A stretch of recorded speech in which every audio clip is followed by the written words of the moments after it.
속보, 손흥민 미쳤다. 토트넘 140년 역사상 최고의 등번호 7번 등극. 토트넘 고트 레전드에 등극한 손흥민 디귿.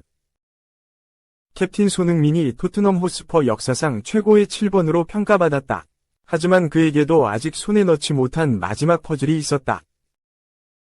영국 기브 미스포츠는 17일 한국 시간 토트넘 7번은 공격적이고 대담하고 흥미진진해야 하며 언제나 팬들을 자리에서 일어나게 할 수 있어야 한다. 수많은 토트넘 선수들이 그렇게 해왔다. 1960년대부터 현대까지 역대 최고 수준 선수들이 유명한 7번에 도전했다. 라며 토트넘 7번을 달고 뛰었던 역대 최고의 9명을 뽑아 순위를 매겼다. 매체는 어떤 클럽이든 몇몇 유니폼 등번호는 다른 번호보다 더 높은 명성을 지니고 있다. 그 중 하나가 7번 유니폼이다. 7번은 공격적이고 역동적이어야 하며 일반적으로 파이널 서드에 진입해 기회를 창출한다. 대부분의 윙어들은 어릴 적 등번호 7번을 꿈꾼다. 라고 설명한 뒤 선정 기준으로 꾸준함, 공격 포인트, 수비수들에게 얼마나 악몽이었는지를 꼽았다. 1882년 창단 이후 수많은 선수들이 토트넘 7번으로 활약한 만큼 쟁쟁한 이름들이 여럿 있었다. 토트넘과 함께 FA컵 5승 유럽축구연맹, 우에파 컵 우승을 일궈낸 오스발도 아르딜레스와 폭발적인 속도를 자랑했던 에런 레넌.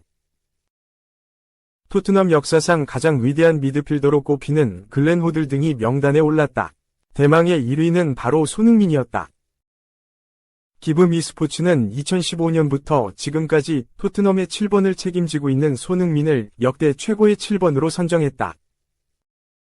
매체는 토트넘의 현 주장 손흥민이 역대 최고의 7번으로 꼽혔다.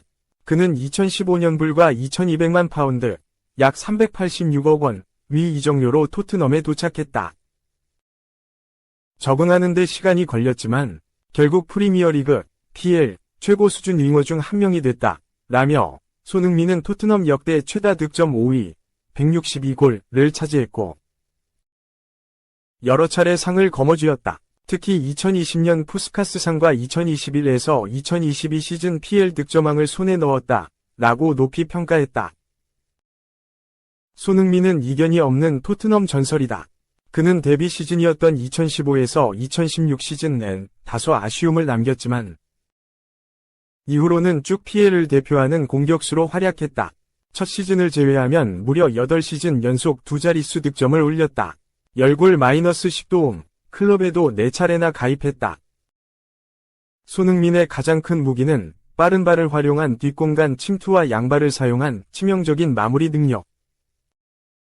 최고 하이라이트는 역시 2021에서 2022 시즌 득점왕이었다.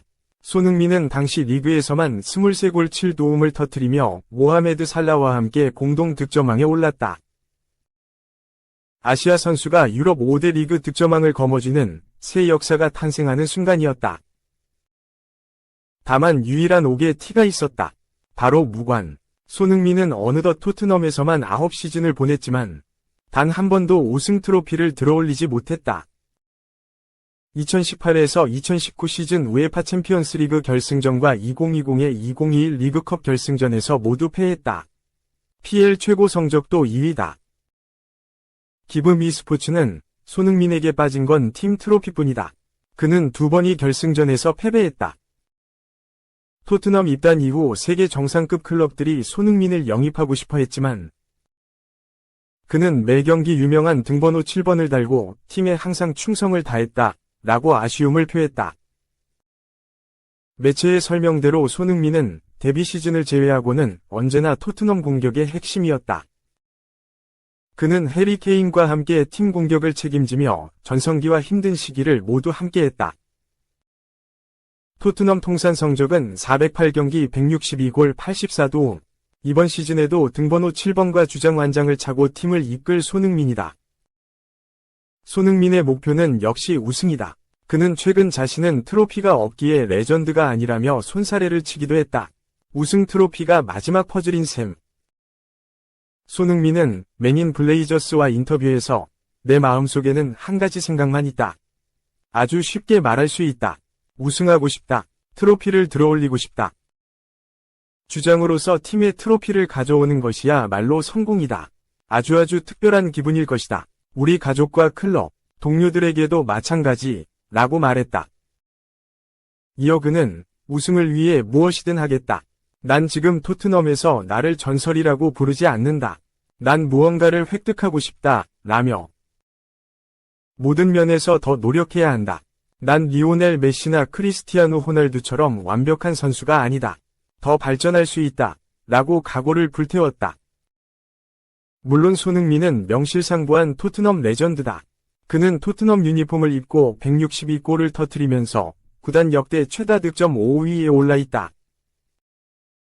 12골만 더 넣으면 4위 마틴 치퍼스 174골, 과도 어깨를 나란히 하게 된다. 지난 시즌 리그 17골을 몰아친 손흥민의 득점력을 고려하면 2024에서 2025 시즌이 끝나기 전에 충분히 뛰어넘을 수 있다. 또한 손흥민은 지난 시즌 토트넘 통산 400경기 출전, PL 통산 300경기 출전이라는 금자탑까지 쌓았다. 토트넘의 142년 역사를 통틀어도 400경기 출전 기록을 쓴 선수는 손흥민을 포함해 단 14명뿐이다. 그중 비유럽 국적 선수는 손흥민 단 1명밖에 없다. 손흥민은 고개를 저었지만 모두가 그를 토트넘 전설로 인정하고 있다. 디 애슬레틱은 트로피가 없어서 저평가받는다며 손흥민은 의심할 여지 없이 토트넘 전설이다. 은퇴할 때 그의 업적은 분명히 PL 최고 수준일 것이라고 강조했다. 토트넘 팬 커뮤니티, 스퍼스 웹도 손흥민이 토트넘의 전설이라는 사실은 의심의 여지가 없다. 그는 대회에 참가하는 시간이 끝나면 PL 전설로 간주될 것이라고 주장했다.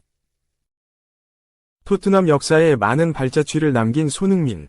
그가 더 위대한 전설로 남기 위해선 우승 트로피 단 하나만이 남았다.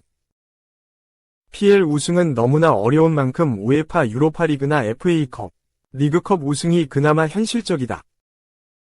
과연 손흥민과 토트넘의 오랜 수건이 이번 시즌 이뤄질 수 있을까? 한편 손흥민 다음으로는 아르딜레스가 토트넘 최고의 7번 2위에 올랐다. 그는 277경기를 뛰면서 20골 6도움을 기록했다.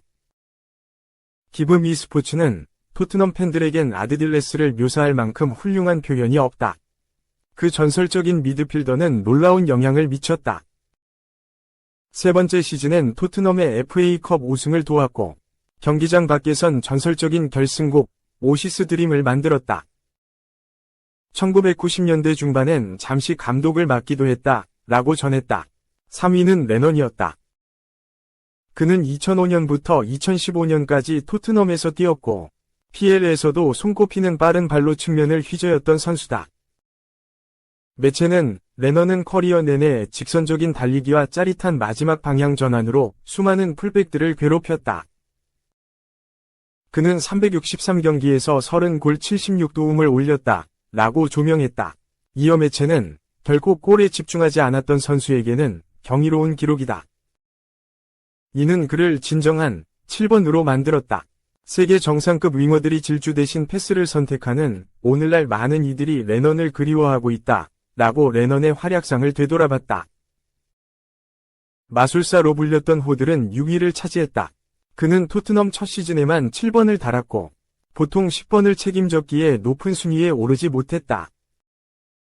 토트넘의 전설적인 공격수 지미 그리브스도 짧은 기간만 등번호 7번을 사용했다는 이유로 명단에 포함되지 못했다.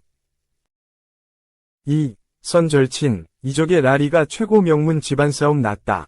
트래블 명장 레전드 단장. 위견 충돌 발생 오른쪽 화살표. 꼭 필요해.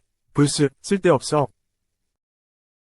영국의 팀토크는 20일, 한국 시각, 토트넘이 레길론의 바르셀로나와의 이적에 승인했지만 바르셀로나는 고위 관계자 사이에 갈등이 있다라고 보도했다. 레길론은 과거 레알 마드리드 유소년팀을 거쳐 레알에서 프로 데뷔까지 성공한 선수다. 다만 레알에서 레길론은 자리를 잡지 못했고 세비야 임대 이후 활약하며 2020년 토트넘 유니폼을 입었다. 토트넘 합류 이후에는 손흥민과의 케미 때문에 한국 팬들에게 깊은 인상을 남겼었다. 레길론은 포지션이 레프트백이고 손흥민도 주로 왼쪽 공격수로 많이 출전하면서 두 선수는 함께 왼쪽 라인에서 토트넘 측면을 담당했었다. 손흥민이 경기 중 골을 터뜨려 특유의 찰칵 세리머니를 할 때 옆에서 따라하는 모습이 종종 포착됐으며, 손흥민이 경기 중 상대 선수와 신경전을 벌이면 가장 먼저 달려와 돕는 모습으로 한국 팬들에게 깊은 인상을 남겼다. 풀백으로서 공격적인 장점이 두드러진다는 평가를 받았던 레길로는 토트넘에서는 자신의 장점을 잘 보여주지 못했다. 스페인 무대에서 보여줬던 파괴력을 상실했으며 강한 피지컬과 빠른 템포, 몸싸움에 밀려 첫 시즌 리그 27경기에 선발 출전했음에도 계속해서 경기력은 하락세를 보였다. 2020에서 2021 시즌 EPL 27경기 2249분, 2021에서 2022 시즌 리그 25경기 1921분을 출전한 레길로는 두 번째 시즌 도중 부임한 안토니오 콘테 감독의 계획에 포함되지 못했고, 결국 아틀레티코 임대로 반전의 기회를 노렸다. 하지만 아틀레티코 마드리드 임대도 레길론을 반등시키지 못했다. 레길론은 2022에서 2023 시즌 라리가에서 11경기 출전에 그치며 그는 출전 시간 확보에 실패하고 다시 프리미어리그로 돌아왔다. 다만 토트넘에는 더 이상 레길론의 자리가 없었다. 레길론은 2023에서 2024 시즌을 앞두고 새롭게 팀에 부임한 엔제 포스테코글루의 감독에도 포함되지 못하며 이적과 잔류의 기로에 놓였었는데, 갑작스럽게 주전 왼쪽 풀백 쇼와 백업인 말라시아까지 부상을 당한 맨유가 손을 내밀며 프리미어리그에서 출전 기회를 얻을 수 있게 됐다. 다만 겨울 이적 시장에서 맨유는 레길론 임대를 해지했고, 그는 남은 시즌은 브렌트포드 임대로 다시 토트넘을 떠나야 했다. 토트넘은 이번 여름 전력의 자원으로 평가받는 레길론을 판매할 계획이었다. 아시아 투어에도 포함시키지 않으며 이적시킬 것이라는 의지를 확고히 했다. 레길론에게 관심을 보인 팀은 바르셀로나였다. 재정적인 어려움을 겪는 바르셀로나는 이미 스페인 무대에서 활약한 경험이 있는 레길론을 저렴한 가격에 영입하는 방안을 통해 수비진 보강을 노렸다. 하지만 문제가 발생했다. 감독이 레길론 영입을 찬성한 반면 구단 디렉터는 레길론 영입을 반대하며 이적이 정체되고 있다. 팀토크는 바르셀로나는 최근 토트넘에 레길론에 대해 문의했다고 알려졌다. 토트넘은 레길론을 매각해야 한다는 압박이 있다. 소식에 따르면 한지 플릭 감독은 레길론 영입에 찬성한다는 의사를 밝혔다. 바르셀로나는 레길론 이적을 추진한 예정이었다. 다만 모두가 레길론 이적을 찬성하는 것은 아니었다. 데쿠 디렉터는 레길론 영입의 필요성을 보지 못했다고 알려졌다.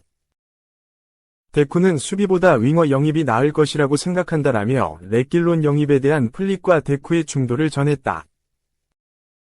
바르셀로나로서도 어느 편이 손을 들어줘야 할지 고민이 될 수밖에 없다. 트래블 달성이라는 엄청난 성과를 가진 감독인 플릭과 구단 레전드이자 디렉터인 데쿠의 의견이 계속 충돌한다면 레길론 영입 여부를 쉽사리 결정할 수 없다.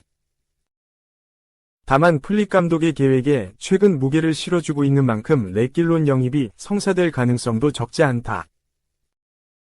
토트넘에서 전력의 취급을 받았던 레길론의 바르셀로나 이적 가능성이 커졌다. 디렉터의 반대를 뚫고 레길론이 바르셀로나 유니폼을 입을 수 있을지도 큰 관심을 받을 전망이다. 3. 선한테 12권 뒤로 안 풀리네. 두 번째 임대, 임박. 아르헨티나 출신이다. 비교적 작은 체구에도 이를 커버하는 과감한 플레이 스타일로 공수양면에서 준수한 활약을 펼친다. 자국 명문 리버플레이트 유스팀에서 성장했고 2016에서 17시즌 처음으로 1군 무대를 밟았다. 점차 주전으로 도약한 그는 아르헨티나 컵 대회 우승에 기여했고 남미 대륙 전체를 아우르는 최고의 수비수로 자리매김했다. 2021-22 시즌에는 세비야로 이적하면서 유럽 빅리그 진출을 이뤘다. 2017년 한국 땅을 밟는 일도 있었다. 그는 리산드로 마르티네스, 후안 포이스, 라우타로 마르티네스 등과 함께 한국에서 열린 국제축구연맹 FIFA U20 월드컵에 참가했다.